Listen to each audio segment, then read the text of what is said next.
Happy Monday morning. Okay, so Alicia Wagman from Wagman 510. Hey girl, had a video and she had this beautiful house die that was very intricate. And she was saying that she has trouble a lot with intricate dies not cutting out. And I just, sent her a message and said, have you tried wax paper? And so she wanted me to do a tutorial. So what I've done is taken some super intricate dies. Okay, you can't see really the front of that one, but I'll show them all to you.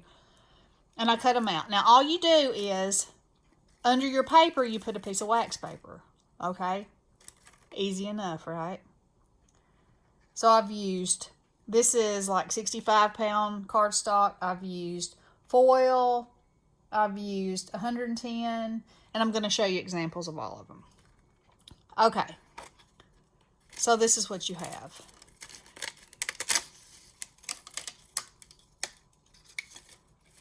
Okay, it comes out, and then you're going to have a layer of wax paper. Let me get this pokey tool.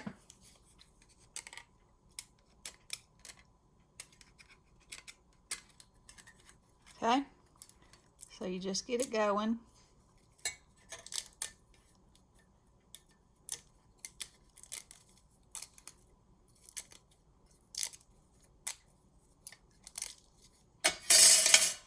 Okay, so you can see the wax paper is right there. So you just get that off. And look, every hole cut out. No poking, no punching, and even those two are stuck. Okay, I digress. However, they just fall right out. So can you see that? Yeah. Okay, so this is the die. So you see how intricate that is. Now I will have to roll over that with my wire brush, but hey, that's this, not a 20 minutes of poking each little thing. Okay, so there's that example. Now, the only drawback of this is that, yeah, it makes a mess, but, that's okay. Okay, so here I've used red foil. Okay, so my pieces are already coming apart. And as you can see, all right, look. Bloop. What about that, girls? It's awesome. And you see this die. That is pretty intricate. See it? Well, it shows best right there. This is what I mean by a mess. Okay, so there it is with foil. Now, this one is with, it's a piece of, it's printed cardstock that was in my scrap pile. So, I wanted to show you that too, okay?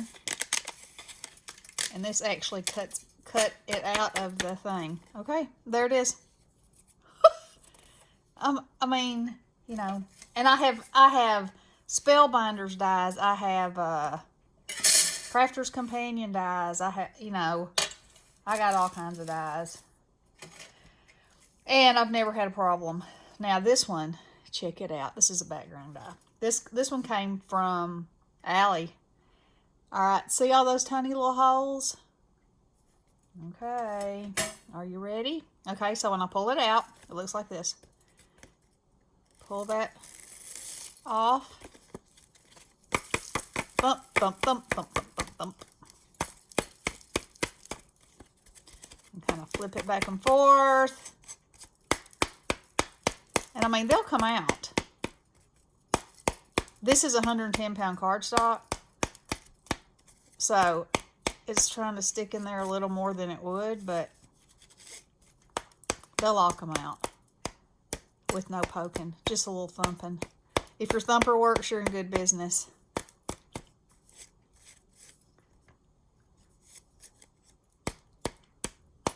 Okay, so that's what I do. Now, I have had dies that, look at that.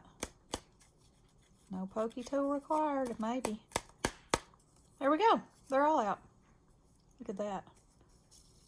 Dots everywhere, but you know, it's a vacuum day anyway. Now, something else you can try is, and now I have a Big Shot machine, you know, the crank kind, just regular, basic. That's it. And I don't have any problem. Now, I understand that it might help you to add a piece of paper as a shim if you're not getting enough pressure. And also, don't ever run your stuff through straight like this. Run it at an angle like this. And that way you have more even pressure and it won't warp your plates as bad. I didn't say I wouldn't warp them at all, because Lord knows I go through my share plates. You know, when I make the amount of cards that I do for church, you know, if I cut sentiments and I cut, you know, whatever, 25 sentiments of one type, and I, you know, I'm constantly moving it back and forth, but I only have one die, so, you know, I have to do it over and over again. That's hard on that cutting plate, for sure. But anyway, there's my example. Also, you can run the wax paper through without any paper, and it will help sort of lubricate the inside of all these cutouts. I didn't do that. As you can see, there's some stuck in there, but I'll get them out. But, you know, it's not important. It just saves you a little bit of scrubbing time when you're trying to get it out before you do it again. But it is important to get those out, because that affects the depth of the cut, you know.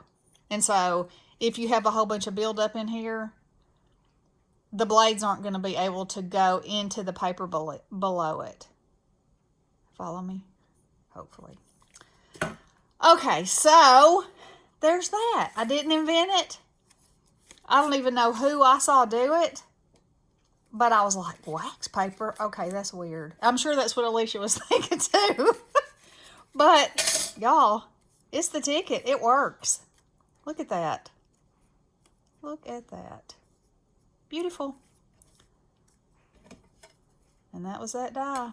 And I, you know, this is 110 pound cardstock. And a funny thing about 110 pound cardstock, when you die cut it, this paper now feels even thicker than it did before. It feels almost like leather.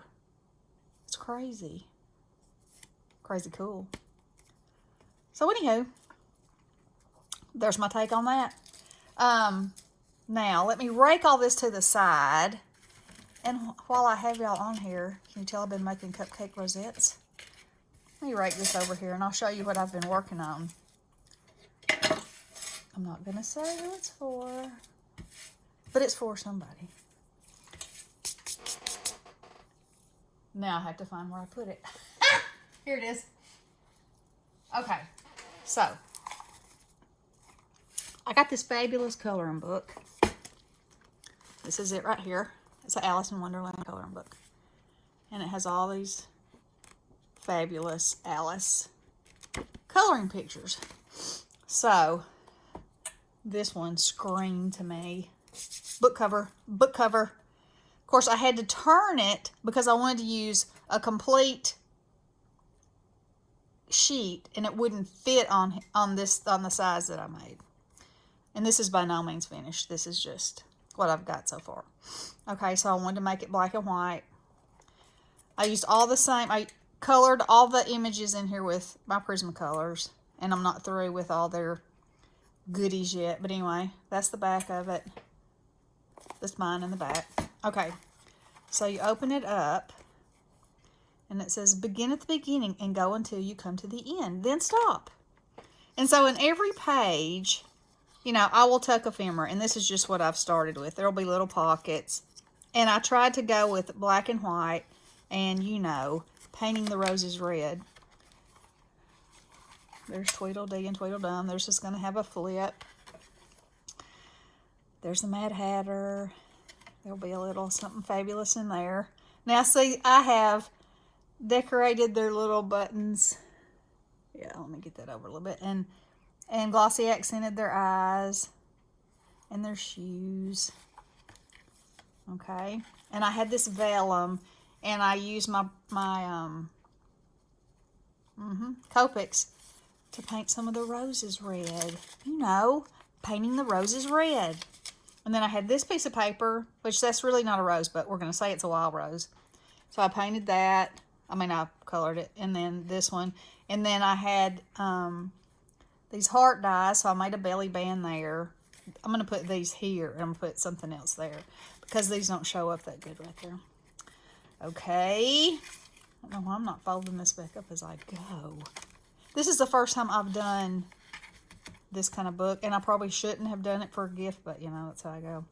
So anyway, here's the rabbit, and I cut this heart out, and it's to put goodies in. Okay. And like I said, there'll be pockets everywhere, and they'll be filled. And there's Alice and her flamingo. And there's the rabbit. And that's what I've got so far.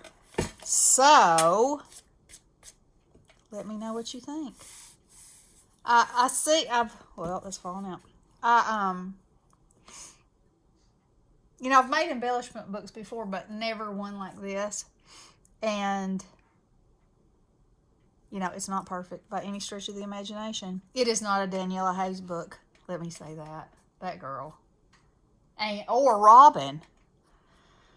So, anyway, that's what I've been working on. That's what I'm working on. And I hope the wax paper thing was helpful to y'all if you didn't know about it. Now you do. And I hope it helps you.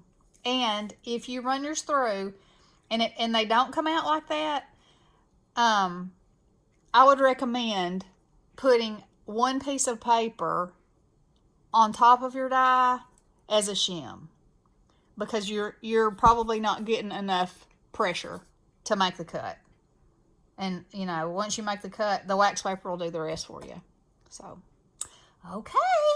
I love you guys. Have a wonderful week. And big blessings.